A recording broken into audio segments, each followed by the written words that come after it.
Hey everyone, it's Rachel from Sugar Maple Farmhouse, and today we're going to make Zuppa Toscana with cauliflower.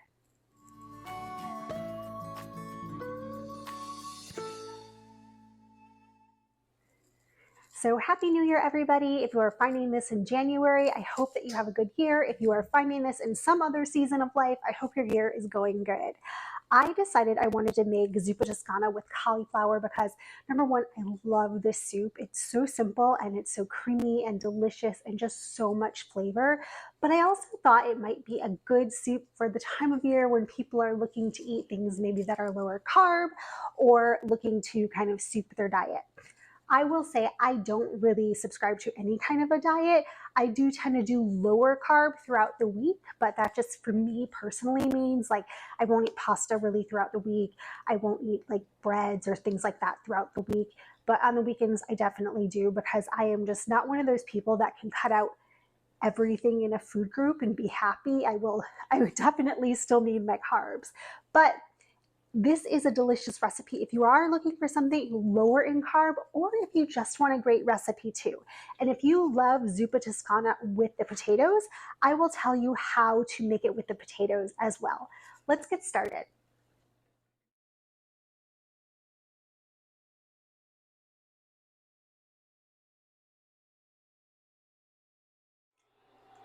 All right, so first things first, I like to top this with some bacon. So I am going to put some bacon in the oven while I make this. And it's right here in front of the camera, so I'm just gonna grab it.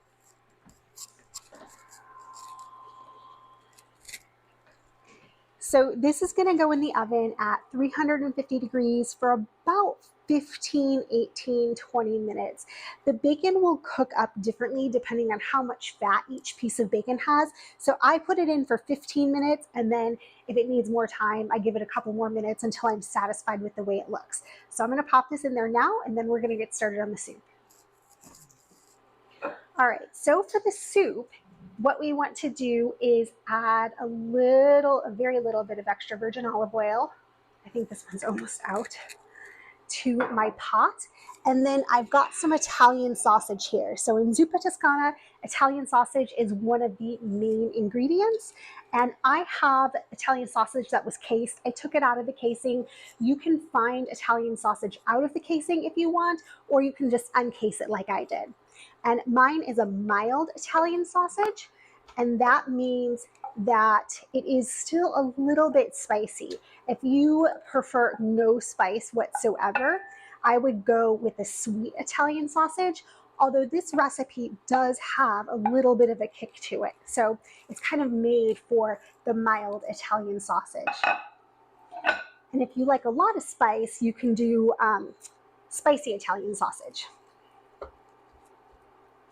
So I'm going to just brown this up in here as the first step.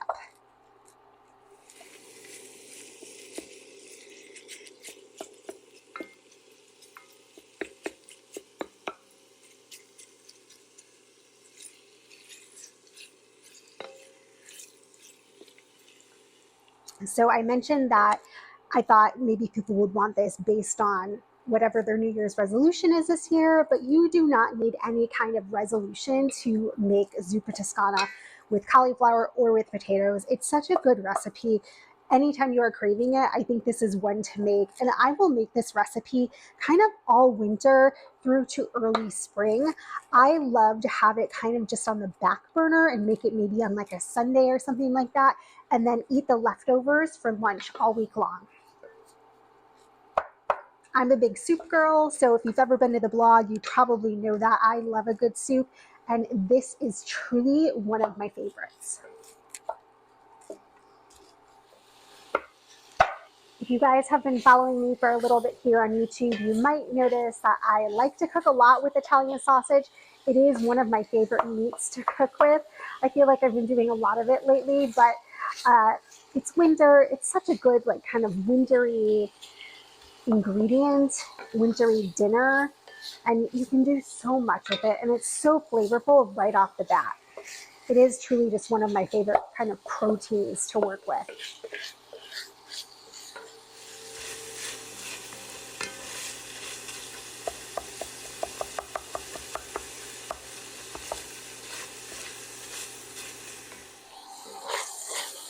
All right, now that my Italian sausage is browned, I'm going to remove it from the pan.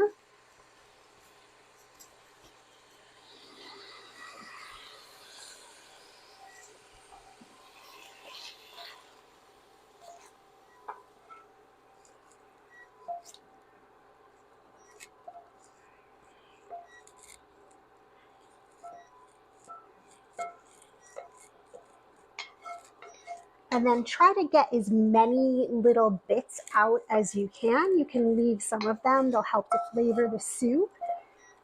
But I like to make sure I get as much out as I possibly can.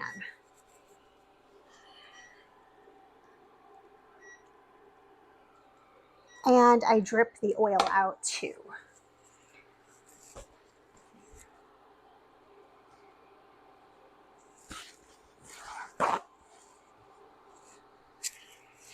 So I'm gonna lightly wipe out the pan before I move on to the next step. I want all the flavor from the sausage to kind of flavor my next ingredients, but I don't need all the grease necessarily in this recipe.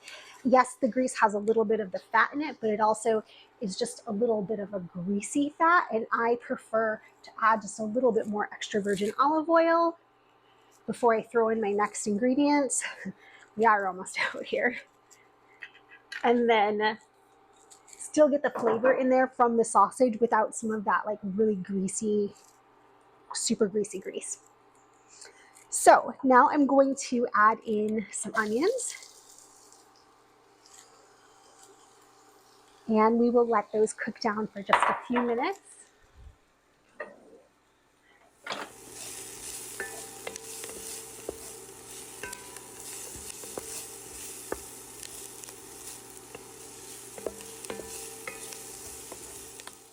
If you have never had Zuppa Toscana before, the traditional Zuppa Toscana is made with Italian sausage, potatoes, kale, some red pepper, and Parmesan. So basically what I've done in this recipe is I've taken out the potatoes and I'm gonna sub it for cauliflower. If you want to make this soup with the potatoes and make it the traditional way, you can add the potatoes when I add the cauliflower and get the more traditional version of the soup. Now that the onions are slightly translucent, I'm going to add in some garlic. And I'm going to add in my red pepper.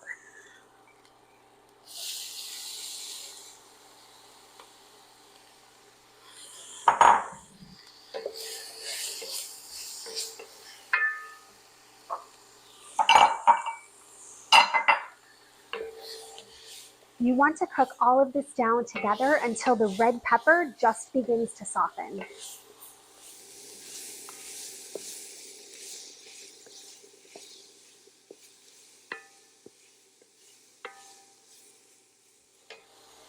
Once that happens, you can add in the white wine.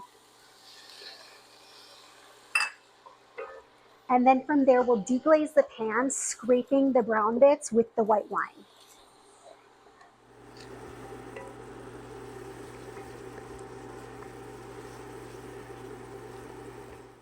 Once the white wine is in there, you want to let it reduce down until it's about 1/4 of what you put into the pot.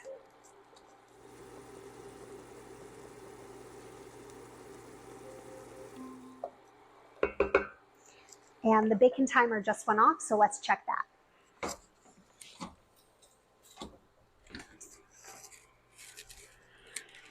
I'm going to give my bacon another 3 minutes. Zuppa Toscana is a really thin soup. So if you want to make it a thicker soup, what you can do is before you put that white wine in, add about 1/4 cup of flour.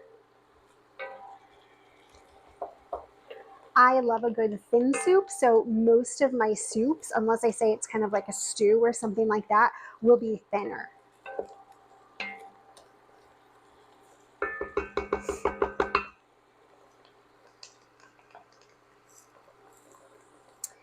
Now I'm going to add in salt, pepper, and red pepper flakes.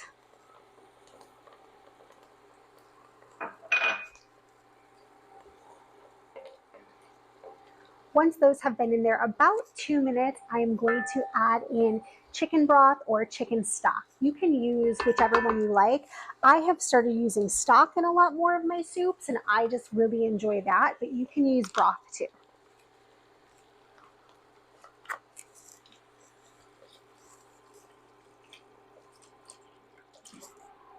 All right, let's grab that bacon out of the oven now.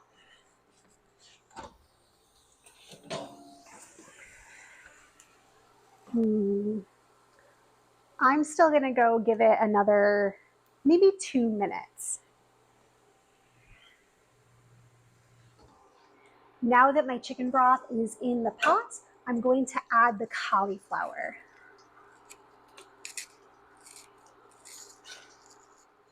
Now that the cauliflower is in, I'm going to give it a little bit of a stir and then put the top on, let it simmer all together for about 15 minutes, and then grab that bacon out of the oven now.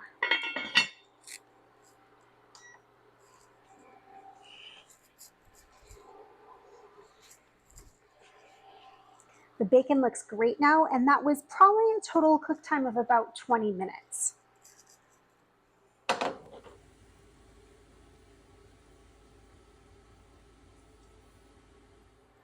Okay, time is up. Our soup is done simmering and is ready for the next ingredients.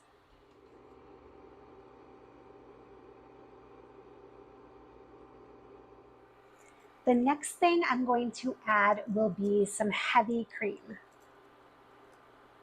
And you're going to add about 2 cups of heavy cream to the pot. And then lightly mix that in.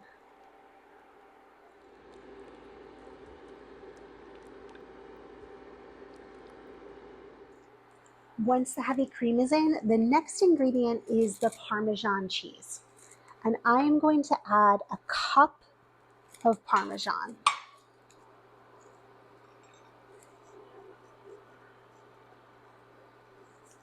Might need to grate a little bit more here.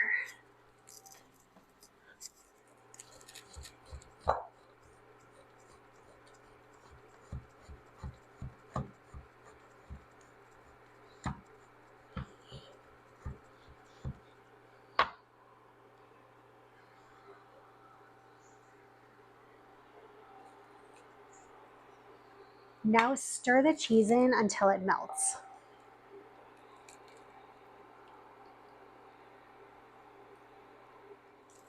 Now is a good time to check the cauliflower and just make sure you can pierce it with a fork. That is a good kind of doneness indicator for the cauliflower. Once you can do that, you can add the Italian sausage back into the pot.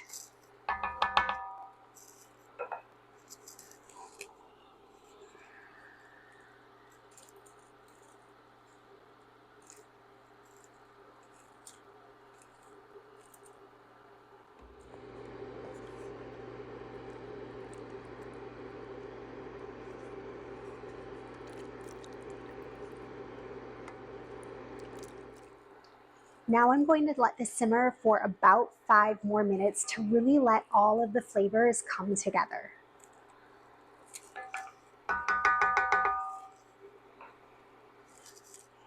All right, so the 5 minutes are up. I am just going to taste this and make sure I don't need to add any more salt or pepper to it.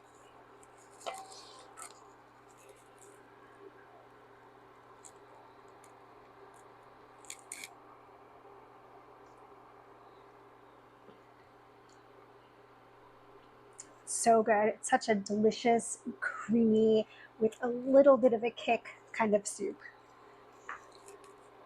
That Italian sausage and that red pepper just go so well together, especially with the Parmesan cheese. Okay, the last ingredient to add is kale. And you want to turn off your stove or whatever you're cooking on at this point and give the soup a few minutes to cool. Mainly because you don't want to kind of cook the kale. You just kind of want it to get a little bit limp so that it still holds together nicely in the soup without kind of becoming too soggy.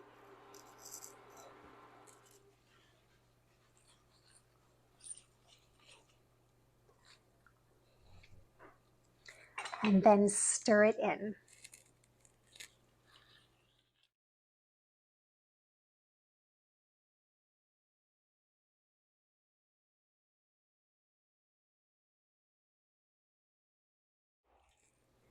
So at this point, the heat from the soup is kind of what is cooking the kale. The reason I don't like to actually cook it over the heat is that sometimes, whether you're using kale or spinach, if you cook it just a little too long, it can tint the color of your soup. So I stick it in right at the end, and the texture comes out perfect for the soup with just the broth kind of cooking it up for me. Oh my gosh, this smells so delicious.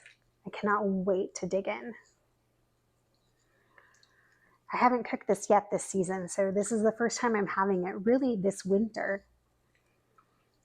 It will definitely be on the menu another couple of times.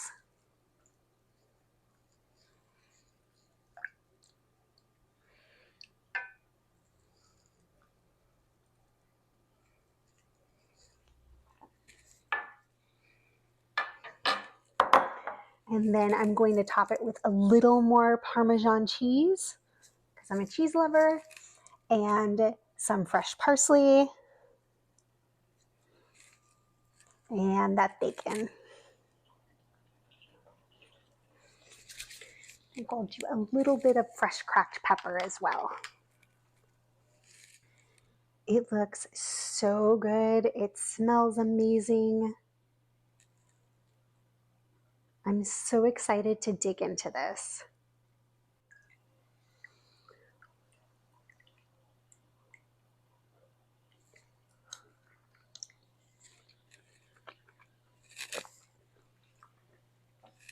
So good.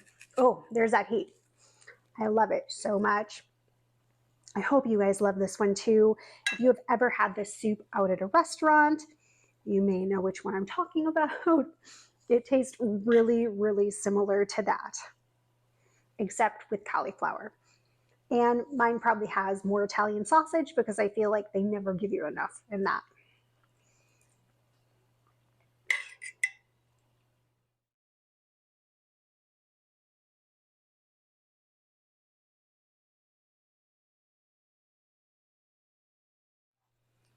Thank you guys so much for following along today. I hope that you love the Zuppa Toscana soup with cauliflower. And if you have any questions or comments, please leave those in the comment section below. Also in the description below, I will have a link to the full printable recipe at sugarmaplefarmhouse.com. If you've not had a chance to subscribe to our channel, I hope you come on over and subscribe. I cook, I DIY, I garden. I like to keep my hands busy. And if you like to keep your hands busy, this is the perfect place for you, and I'd love to have you. Thanks again, everyone. Have a great day.